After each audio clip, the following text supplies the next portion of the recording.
എന്റെ പ്രിയ സുഹൃത്തുക്കളെ, നമസ്കാരമുണ്ട്. രണ്ട് ഊളത്തരങ്ങൾ നിങ്ങളെ കാണിപ്പിച്ചു തരാം എന്നുള്ള വിചാരത്തിലാണ് ഞാനിപ്പോ വന്നിരിക്കുന്നത്. അതിൽ ഏറ്റവും പ്രധാനപ്പെട്ട ഊളത്തരം ഇതാണ്. കാണുക.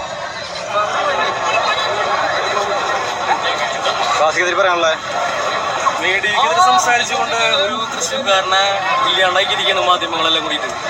കുടുംബം വരെ കൊണ്ടുകൊണ്ടിരിക്കുകയാണ്. ഉപജീവനമാർഗം വരെ മാധ്യമങ്ങൾ ഇല്ലാണ്ടാക്കി.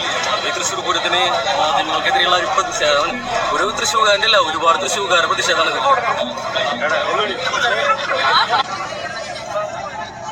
ഈ തൃശ്ശൂർക്കാരന്റെ പ്രതിഷേധം എന്താ നിങ്ങൾക്ക് പറഞ്ഞുതരട്ടെ. തൃശ്ശൂർ പൂരവും വെടിക്കെട്ടും ഞങ്ങളുടെ സംസ്കാരമാണ്. അതിനെ ഇല്ലാതാക്കാൻ ശ്രമിക്കുന്ന മാധ്യമ പടയെ ജനങ്ങൾ തിരിച്ചറിയും. പൂരപ്പറമ്പിൽ ആചാരങ്ങളിൽ തലയിടാൻ നിങ്ങൾക്ക് ആരാണ് അധികാരം തന്നത്? മാധ്യമങ്ങളെ. ഇവന്റെ ആഗ്രഹപ്രകാരം ആ തൃശ്ശൂർ പൂരം വെടിക്കെട്ടില്ലേ, അത് നടക്കണം. 15 ജീവനാ പോയത്. 15 ജീവൻ. ഒരു 5ന്റെ പൈസക്ക് ബഹുമാനം ഇവന് അവരോടില്ല. അല്ലെങ്കിൽ ഇവനെ മാത്രം കുറ്റം ഇത്തരത്തിൽ ചിന്തിക്കുന്ന കുറെ എണ്ണുണ്ട് ആ ഭാഗത്ത്. അവർക്കാർക്ക് ആ 15 ജീവനോടൊരു വിലയില്ല. കഴിഞ്ഞ 15 വർഷമായിട്ട് ആ പൂരപ്പറമ്പിൽ വെടിക്കെട്ട് ചെയ്തിരുന്ന ഒരു മനുഷ്യൻ കഴിഞ്ഞ ദിവസമാണ് മരിച്ചുപോയത്. അറ്റ്ലീസ്റ്റ് ആ ഒരു മനുഷ്യന്റെ ആത്മാവിനോടെങ്കിലും ഒരല്പം നീതി വേണ്ടേ? പറയണ്ടേ എല്ലാവരും കൂടിയിട്ട്, വെടിക്കെട്ട് വേണ്ട, ഇത്തവണ നമുക്കിത് വേണ്ട. നമ്മുടെ എന്താ പറയാ, ഈ കലാമാണിയുടെ ഒരു പാട്ടൊക്കെ ഉണ്ട്. ഇക്കൊല്ലം നമുക്ക് ഓണലിടി കുഞ്ഞിരി, അപ്പച്ചനാകെ കിടപ്പിലല്ലേ, സംതിങ് ലൈക്ക് അതേപോലൊക്കെ. അതാണ് നമ്മുടെ സംസ്കാരം. ആരെങ്കിലും അസുഖം വന്ന് കിടപ്പിലുണ്ടെങ്കിൽ നമ്മൾ ഓണമൊന്നും ആഘോഷിക്കില്ല. മരിച്ചു പോയിട്ടുണ്ടെങ്കിൽ ഒരു വർഷമെങ്കിലും നമ്മൾ അവരെ ഓർത്തുകൊണ്ട് ഓണമൊന്നും ആഘോഷിക്കില്ല. അത്ര ആഘോഷങ്ങളൊക്കെ നമ്മളൊന്ന് മാറ്റിവെക്കും. അതാണ് നമ്മുടെ കേരളീയരുടെ സംസ്കാരം. ഇവന് പക്ഷേ 1 അല്ല 2 അല്ല എത്ര പേര് ഈ ഭൂമിയിൽ നിന്നും ഇതേ വെടിക്കെട്ടിന്റെ പേരിൽ ഇവർക്ക് നിറം ചാർത്തി കൊടുക്കാൻ, ഇവർക്ക് ശബ്ദ സൗന്ദര്യം ഉണ്ടാക്കി കൊടുക്കാൻ, ഇവർക്ക് കണ്ണിന് ഇമ്പമുള്ള നിറങ്ങൾ ആകാശത്ത് വിരിയിപ്പിക്കാൻ വേണ്ടി ശ്രമിച്ച ആളുകളാണ് ചിന്ന ഭിന്നമായി പോയത്. ശരീരഭാഗങ്ങളൊക്കെ എവിടെ നിന്നൊക്കെയാണ് പറക്കി കിട്ടിയത്. എന്നിട്ട് ഇവൻ പറയാണ് ഇതിന്റെ ഇടയിലൊക്കെ തലയിട്ടത് മാധ്യമങ്ങളാണ്.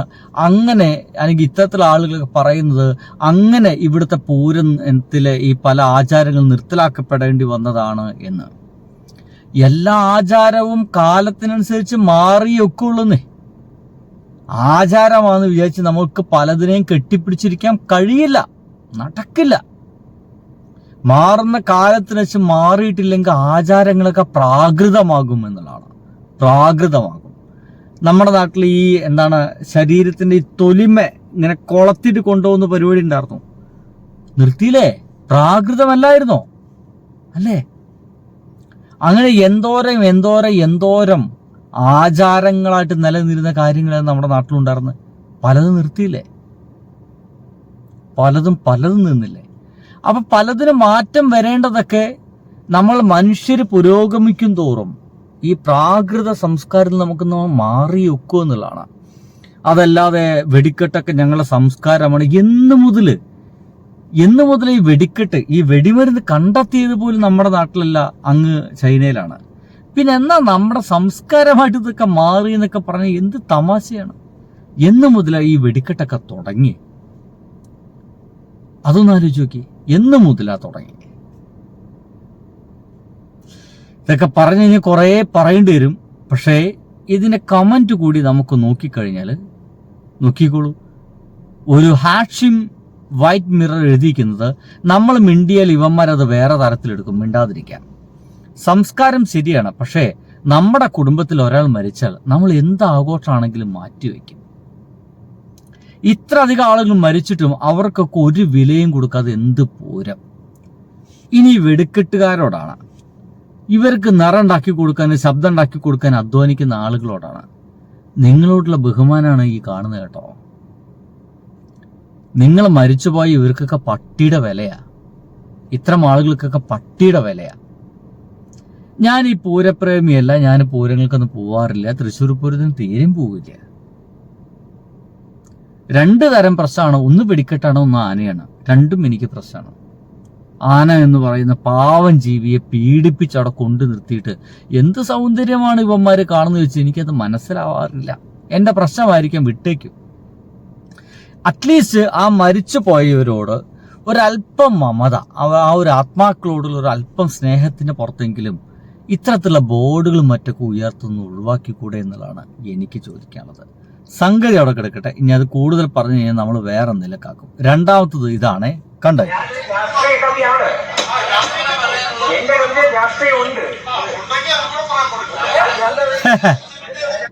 ഈ സംഘികളുടെ വിചാരേ ഇത് അവരെ സ്വന്തമായി കഴിഞ്ഞിരിക്കുന്നു കേരളം എന്നാണ്.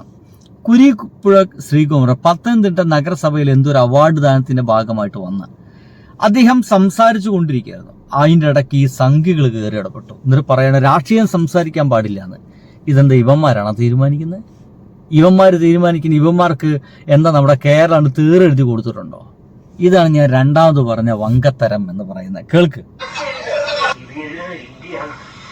ഈ വീട് നമ്മുടെ നാടാണ്. പേടിച്ചല്ലാതെ ഈ വീട്ടിൽ കഴിയാൻ സാധ്യമല്ല. അല്പം ആശ്വാസം തരുന്നത് നമ്മുടെ കേരളമാണ്. അതുകൊണ്ടാണ് പ്രണയിച്ച പുരുഷനെ കല്യാണം കഴിക്കാൻ ഈ പ്രണയിനി ആ മനുഷ്യനോടൊപ്പം കേരളത്തിലേക്ക് വരുന്നത്. കേരളീയനെ അവരെ കല്യാണം കഴിപ്പിക്കുന്നു. പക്ഷേ വടക്കേന്ത്യയിലുള്ള ആക്രോശം ഞങ്ങൾ കേട്ടില്ലേ? അതൊക്കെ തെളിയിച്ചിട്ടുണ്ട്. അതൊക്കെ തെളിയിച്ചിട്ടുണ്ട്. എന്താണ് കാര്യം? കണ്ടില്ലേ? കുരുപ്പുഴ ശ്രീകുമാർ സംസാരിച്ചുകൊണ്ടിരിക്കുന്നത് ആ ഒരു മൊണാലിസ പെൺകുട്ടിയെ കുറിച്ചിട്ടും അവർ വിവാഹം കഴിക്കാൻ വേണ്ടിയിട്ട്, ഒരു മുസ്ലിമിന് വിവാഹം കഴിക്കാൻ വേണ്ടിയിട്ട് കേരളത്തിലേക്ക് ഓടിപ്പോരേണ്ടി വന്നു, ഇവിടെയേ സ്വാതന്ത്ര്യമുള്ളൂ എന്നതിനെ കുറിച്ചാണ് കുരുപ്പുഴ സംസാരിച്ചു തുടങ്ങുന്നത്. അതിൻ്റെ ഇടയ്ക്ക് സംഘികൾ കയറി ഇടപെട്ടു. രാഷ്ട്രീയം സംസാരിക്കാൻ പാടില്ല എന്ന്. ഇവർക്ക് എന്താണ് രാഷ്ട്രീയം സംസാരിക്കുമ്പോൾ ഇത്ര ഭയം? ഞാൻ പലപ്പോഴും ശ്രദ്ധിക്കാറുണ്ട്. എൻ്റെ ചാനൽ അടിയിലൊക്കെ ഈ സംഘികൾ വന്നിട്ട് പലരും മോങ്ങുന്നത് ഇവർക്ക് രാഷ്ട്രീയം സംസാരിക്കുന്നവരെ പേടിയാണ്. ഇന്നടക്കം നമ്മുടെ ഒരു പ്രിയ സുഹൃത്ത് വന്നിട്ട്, നീ ഒരു പിള്ളേരെ പഠിപ്പിക്കുന്ന ഒരാളല്ലേ, താനൊരു അധ്യാപകനല്ലേ, താൻ ഇങ്ങനെ രാഷ്ട്രീയം ഇങ്ങനെ പച്ചയ്ക്ക് വിളിച്ചു പറയുന്നത് ശരിയാണോ? കുട്ടികളുടെ മുമ്പിൽ നിന്റെ വില പോവില്ലേ? എടോ എൻ്റെ സുഹൃത്തുക്കളെ, എനിക്ക് വില പോവാതിരിക്കാൻ മാത്രം ഞാൻ സംഘി രാഷ്ട്രീയത്തിന് പിന്നാലെ പോകുന്ന ആളല്ല. ഞാൻ ഏതെങ്കിലും സുഡാപ്പി രാഷ്ട്രീയത്തിന് പിന്നാലെ പോകുന്ന ആളല്ല. എൻ്റെ രാഷ്ട്രീയം എന്ന് പറയുന്ന മാനവികതയാണ്, മനുഷ്യ സ്നേഹമാണ്. മനുഷ്യനെ സ്നേഹിക്കുന്ന ഏതെങ്കിലും രാഷ്ട്രീയ പ്രസ്ഥാനം ഉണ്ടെങ്കിൽ അതിൻ്റെ ഒപ്പം ഞാനുണ്ട്. ഇപ്പോൾ അതുകൊണ്ട് തന്നെ ഞാൻ ഇടതുപക്ഷത്തിനൊപ്പമാണ്. മനുഷ്യനെ ചേർത്ത് നിർത്തുന്നവർ ഇടതുപക്ഷമാണെന്ന കാര്യത്തിൽ ഒരു സംശയവുമില്ല എന്നുള്ളതാണ്. എന്തായാലും ഇത് ബാക്കി നിങ്ങൾക്ക് കേൾക്കണം.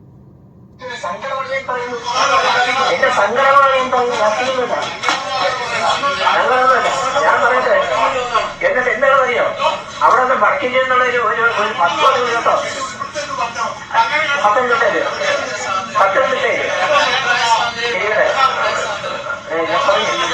ഞാൻ പറയട്ടെ. ഇതിന്റെ ഒരു അപകടം എന്ന് വെച്ച് കഴിഞ്ഞാൽ, ഒരു കവിക്ക് സ്വതന്ത്രമായിട്ട് എന്തെങ്കിലും ഒന്ന് പ്രസംഗിച്ച് പോകാൻ പോലും അവകാശമില്ലാത്ത ഒരു നാട് പോലെ നമ്മുടെ കേരളത്തെ മാറ്റാനുള്ള ശ്രമമാണ് ഈ സംഘികൾ നടത്തിക്കൊണ്ടിരിക്കുന്നത്. ഞാൻ പറയട്ടെ,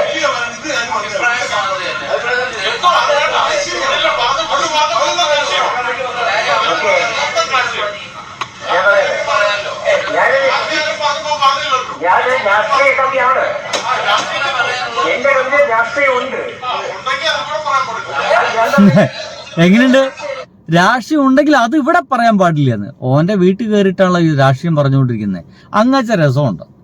ഇത് പൊതുവായി പരിപാടിയില്ല. രാഷ്ട്രീയം പറയേണ്ടവർ രാഷ്ട്രീയം പറയും. അതിനെതിരുണ്ടെങ്കിൽ അതിന് ശേഷം നിങ്ങൾക്ക് ചോദ്യം ചെയ്യാം. പക്ഷേ പ്രസംഗം തടസ്സപ്പെടുത്തിയിട്ടുള്ള ഈ പരിപാടി ഉണ്ടല്ലോ, അതൊരുമാതിരി ഊളോഞ്ഞ പരിപാടിയാണേ.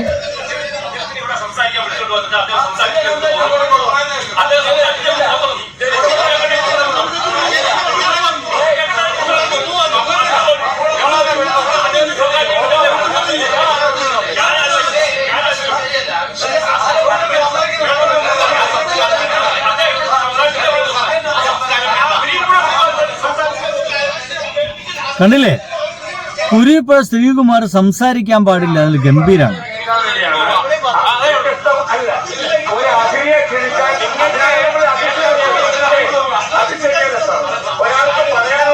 പറഞ്ഞതിന് ശേഷം നമുക്ക് ബാക്കി പറയാം.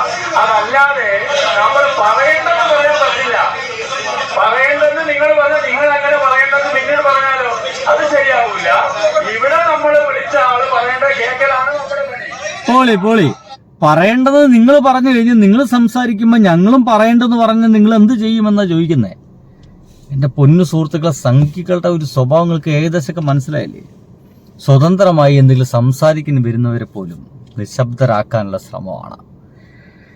2 വങ്കത്തരങ്ങൾ കണ്ടു എന്ന് വിചാരിക്കുന്നു. നിങ്ങളുടെ അഭിപ്രായങ്ങൾ കഴിയുമെന്ന് എഴുതിയേക്കുക. ബൈ.